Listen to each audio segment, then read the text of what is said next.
Welcome back. Well, viewers, a pivotal legal flashpoint has reignited the debate over the delicate balance between judicial independence and executive's powers. Now, the Supreme Court of India has stayed Lokpal order, which said that the Lokpal and Lokayuktas Act of 2013 also allows for investigations against High Court judges. Now, this development and the Supreme Court's observations on the matter has raised profound questions about the jurisdiction of the anti-corruption bodies and the sanctity of judicial autonomy. Before we get into the heart of the matter, let's clarify the scope of Lokpal's autonomy established under the Lokpal and Lokayukta Act of 2013. The Lokpal is empowered to investigate allegations of corruption against the Prime Minister with specific safeguards, union ministers, members of parliament, Group A, B, C and D officers and officials of the central government, the chairpersons, members, officers and directors of any board or autonomous body either established by an act of parliament or wholly or partly funded by the union or the state government. Entities receiving foreign donations above 10 lakh rupees per year under the FCRA or the Foreign Regulation Act. Notably, this act does not explicitly include sitting judges of the highest judiciary within its purview. So why is the focus back on Lokpal's jurisdiction? Well, the controversy began on the 27th of January 2025 when the Lokpal, led by its chairman and former Supreme Court Justice A.M. Khanvilkar, ruled that it possessed the jurisdiction to entertain complaints against a sitting High Court judge. This interpretation was based on the Section 14(1)(f) of the Lokpal Act, which covers persons in a body established by an Act of the Parliament. Now, the Lokpal contended that since High Courts are established by the Constitution, a document adopted by the Constituent Assembly, that judges will fall within this definition. However, on the 20th of February, that is yesterday, a special three-judge bench of the Supreme Court of India comprising Justice B.R. Gavai, Justice Suryakant and Justice Abhay S. Oka stayed this order, and the Supreme Court bench described the Lokpal's decision as very disturbing and as a matter of great importance concerning the independence of judiciary.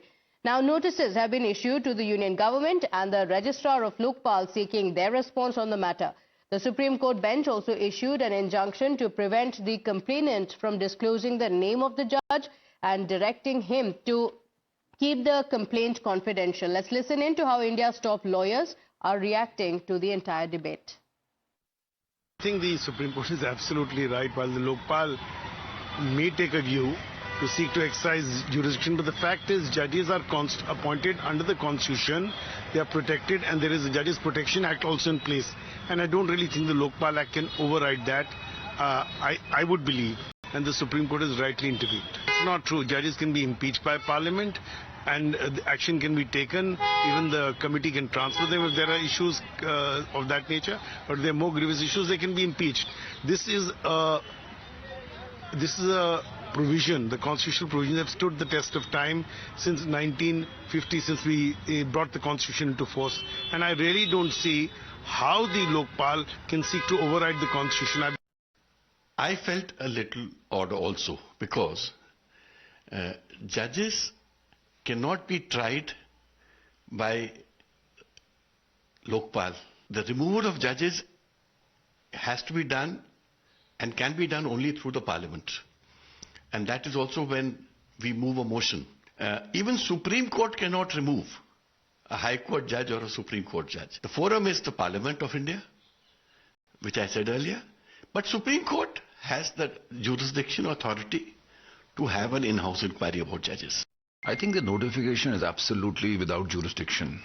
Lokpal Act is not applicable to judges.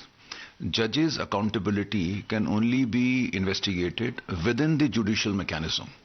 The law.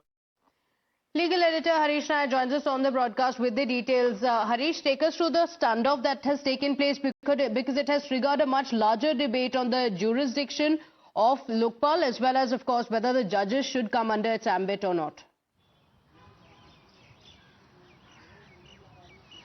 Yes, that's right, Pratibha. This controversial ruling by the Lokpal Justice A.M. Khalvilkar has triggered a debate whether the Lokpal has crossed the Lakshman Rekha, acted beyond its jurisdiction and authority and power. And as Mr. Even Siddharth Luthra is saying, this is the overwhelming view of several legal experts who are saying that if there is any misconduct committed by a High Court judge, there are other provisions, like there are in-house arrangements in the Supreme Court to deal with such a judge. Also, if he has crossed limits, he can be impeached by the Parliament. But it's for the first time that the Lokpal is saying that he has the power to hear complaints against a High Court judge by interpreting the Lokpal Act.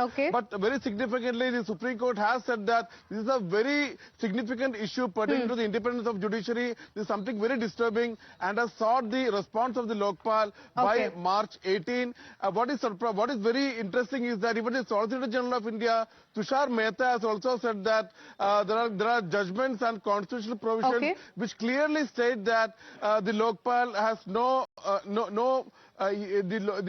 any High Court judge does not come under the ambit of the Lokpal. So this is a very developing controversy. Let's see what happens on the 18th of March when the next step is taken. Harish, for the moment, we'll have to leave it at that. Thank you for joining us with those details. With that, it's time for us to slip into a quick break. We'll be right back.